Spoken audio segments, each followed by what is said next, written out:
السلام علیکم۔ السلام علیکم۔ جی وعلیکم السلام۔ جی بات کیجیے وزیر اعظم پاکستان عمران خان صاحب سے۔ جی میرا نام نائلہ گیلانی ہے اور میرا تعلق لاہور سے۔ خان صاحب میرے پاس ایک چھوٹا سا سوال ہے اور ایک بہت اہم تجویز۔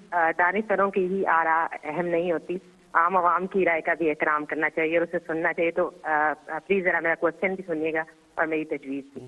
سوال تو میرا ہیلتھ کارڈ کے بارے میں ہے کہ یہ اس میں کوئی دو رائے نہیں ہے کہ یہ پاکستان کی تاریخ کا ایک بہت زبردست انیشیٹو ہے اور وقت یہ ثابت کرے گا کہ ہیلتھ کارڈ پاکستان کے صحت کے شعبے میں ایک بہت بڑا انقلاب برپا کرے گا۔ لیکن سر مسئلہ جو آپ نے ابھی، آپ کا میں جواب بھی سن رہی تھی، لوگوں میں شعور نہیں ہے، اویئرنیس نہیں ہے۔ آپ کے اتنے بڑے بڑے انیشیٹوز ہیں، احساس، ہیلتھ کارڈ اور یہ کنسٹرکشن انڈسٹری والا بھی، لیکن لوگوں کو پتہ ہی نہیں ہے۔ یہ مہنگائی کا سب کو پتہ ہے، لیکن اس مہنگائی کو کم کرنے کے لیے جو آپ، یعنی ایک ہیلتھ کارڈ ایک ایسا انیشیٹو ہے جسے استعمال کر کے عام آدمی کی جو جیب سے صحت کا خرچہ تھا وہ کم ہو رہا ہے نا، لیکن ان کو پتہ ہی نہیں ہے کہ انہوں نے اس کو کیسے استعمال کرنا ہے، اور ہر انسان کی ایکسیس میں ہے، ہر انسان کے پاس ہے، یہ ان کو نہیں معلوم۔ اور سر دیکھیں یہ بہت بڑا، مجھے اپنی میڈیا ٹیم کے لیے کہنا پڑے گا کہ اگر 4 پل اور 4 سڑکیں بنا کے شہباز شریف پنجاب کا ہیرو بن سکتا ہے اور ایک اسٹیبلش ہیرو سے زیرو بن رہا ہے، تو sir I'm sorry to say but it's a huge failure on behalf of your media team. وہ کیا کہہ رہی ہے، کیوں نہیں بتاتی ہے عوام کو کہ آپ کے پازیٹیو امیج کیا ہے، آپ کیا اچھے اقدامات جو کر رہے ہیں اس کا کیا فائدہ ہے عوام کو؟ عوام کیوں پی ٹی آئی کی گورنمنٹ کو گالیاں دے رہی ہے؟ جی شکریہ۔ دیکھیں ایک میرا ایمان ہے کہ تھوڑی دیر کے لیے آپ سب کو پاگل بنا سکتے ہیں اور زیادہ دیر کے لیے صرف تھوڑے سے لوگوں کو آپ پاگل بنا سکتے ہیں، لیکن سارا وقت آپ سب کو پاگل نہیں بنا سکتے۔ ہوا یہ ہے کہ جب سے ہماری حکومت آئی ہے 4 کرائسس ہمارے سامنے آئے ہیں۔ سب سے بڑا کرائسس کہ پاکستان بینکرپٹ تھا، ہمارے پاس پیسے نہیں تھے، باہر کی جو ہم نے قرضے لیے ہوئے تھے ان کی قسطیں وہ ادا کرنے کے لیے ہمارے سب سے کم جو ریزروز آپ کے ہوتے ہیں نا، فورن ایکسچینج ڈالر ریزروز، وہ سب سے کم تھے، اور وہ اتنے نہیں تھے کہ ہم اپنی اوبلیگیشن جو باہر ہم نے جو قرضے لیے ہوئے تھے یا جو قسطیں دینی تھی ہمارے پاس وہ نہیں تھے، ڈیفالٹ کے قریب تھے۔ دوسری چیز، ہمارا جو خسارہ تھا فسکل ڈیفیسٹ وہ بھی تاریخی تھا۔ پھر بجلی کے آخری سال صرف بجلی کی جو سرکولر ڈیٹ تھی، یعنی جو بجلی کا وہ 480 ارب روپیہ تھا۔ سو یہ ساری چیزیں ہمیں ملیں، اور وہ شروع کا صرف اور صرف جو ہمارا وقت تھا کہ ملک کو سٹیبلائز کریں، کسی طرح کہ بالکل ہی ملک بیٹھ نہ جائے، وہ ہم نے کیا کامیابی سے۔ اور پھر کرونا آ گیا، اور وہ آپ کے سامنے ہے کرونا۔ وہ پھر سے میں ریپیٹ کرتا ہوں، 100 سال میں یہ سب سے بڑا دنیا کا کرائسس جس کو پینڈیمک کہتے ہیں، یہ دنیا کا 100 سال میں سب سے بڑا کرائسس آیا۔ اس کے بعد یہ آ گیا ویو، یہ جو میں ابھی بات کر رہا ہوں، یہ دنیا میں جو مہنگائی آئی ہے، یہ کرونا کی وجہ سے سپلائی شارٹیجز ہوئی، یعنی کہ چیزیں بند ہو گئیں دنیا میں۔ جب چیزوں کی کمی ہوئی ان چیزوں کی قیمتیں اوپر چلی گئیں۔ تو یہ جو میں آج ساری دنیا میں مہنگائی آئی ہوئی ہے، آپ قزاقستان میں وہ پبلک سڑکوں کے اوپر آ گئی، ہر جگہ سیریل، یعنی دنیا کے اندر یہ مشکل پڑی ہوئی ہے۔ تو وہ ہمارے اوپر آ گیا، یہ جو امپورٹڈ انفلیشن کہیں، جو مہنگائی ہے۔ اور پھر افغانستان کا مسئلہ آ گیا۔ افغانستان کا کیا ہوا، جیسے جب جو وہ چینج آئی گورنمنٹ کی، تو لوگوں نے اس خوف میں کہ حکومت وہاں کیونکہ ایڈ کے اوپر چلتی تھی، 70% ایڈ آتی تھی، تو نئی حکومت ان کو اس خوف سے کہ گورنمنٹ شاید بیٹھ نہ جائے، انہوں نے ڈالر خریدنے شروع کر دیے، اور پاکستان سے ڈالر افغانستان جانے شروع ہو گئے، جس سے ہمارے روپے پہ پریشر پڑ گیا۔ تو یہ 4 کرائسس بڑے، جو کہ کسی حکومت کو اتنے بڑے کرائسس نہیں ملے، اور یہ 3 سالوں میں۔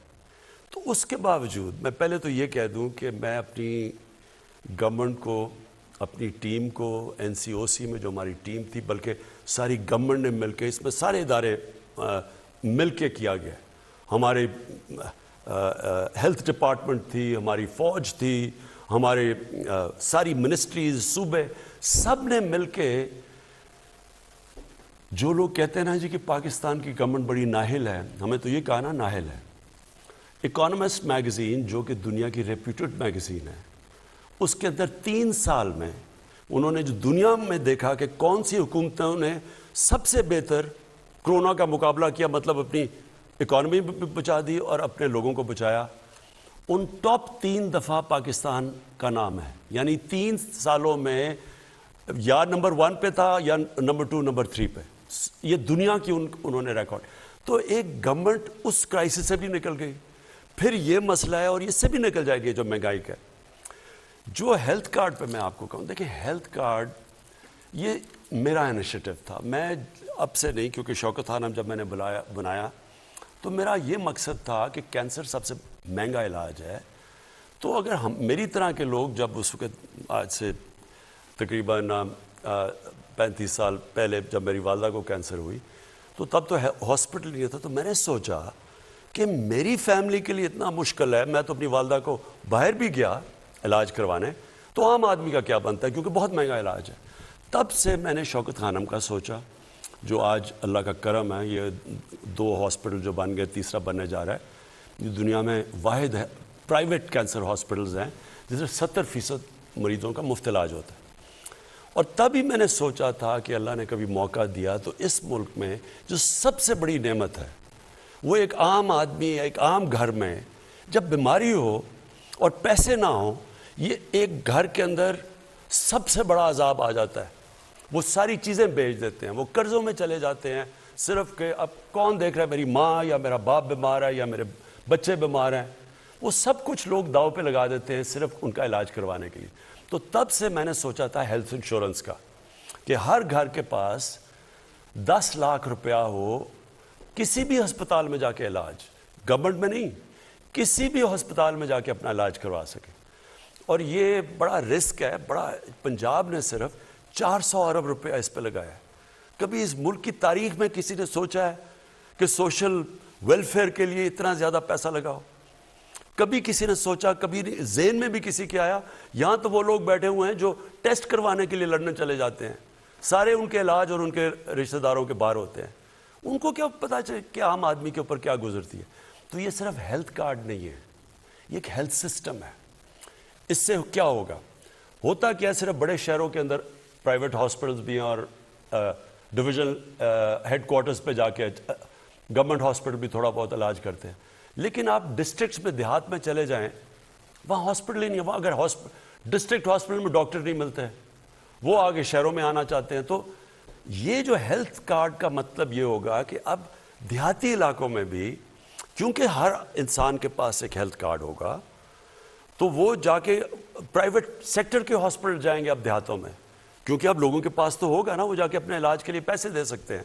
تو انشاءاللہ یہ صرف ہیلتھ کارڈ ہی نہیں ہے، اور یہ پاکستان کی تاریخ کا سب سے بڑا سوشل ویلفیئر کا پروگرام ہے جو ہمیں فلاحی ریاست کی طرف لے کے جا رہا ہے. لیکن یہ ہیلتھ سسٹم بھی ہے. اس سے ہسپتالوں کا، پرائیویٹ سیکٹر ہسپتالوں کا جال پھیلے گا. اور پرائیویٹ سیکٹر ہاسپٹلس کے لیے ہم پوری کوشش کر رہے ہیں ان کو سستی زمینیں دیں، ان کی ساری جو اکوپمنٹ باہر سے ہے وہ ڈیوٹی فری ہو، تاکہ وہ پھر اگر وہ پیسہ بنائیں گے تو وہ ان علاقوں میں جائیں گے اور ہمیں، ہمارے لوگوں کو علاج ملے گا. جی، خیبر پختونخوا کے بعد اب پنجاب پورے کو بھی ہیلتھ کارڈ دیا جا رہا ہے. اور لاہور ڈویژن سے آپ کا تعلق ہے، راولپنڈی ڈویژن سے تعلق ہے، تو آپ ابھی 8500 پہ اپنا شناختی کارڈ نمبر بھیجیں اور آپ کو جوابی SMS آئے گا. اس کے بعد ڈیرہ غازی خان، سہیوال، فیصل آباد، ملتان، بہاولپور، گجرانوالہ اور اس کے بعد پھر سرگودا. مارچ کے آخر تک پورا پنجاب کمپلیٹ ہو گیا. یہاں پر ہم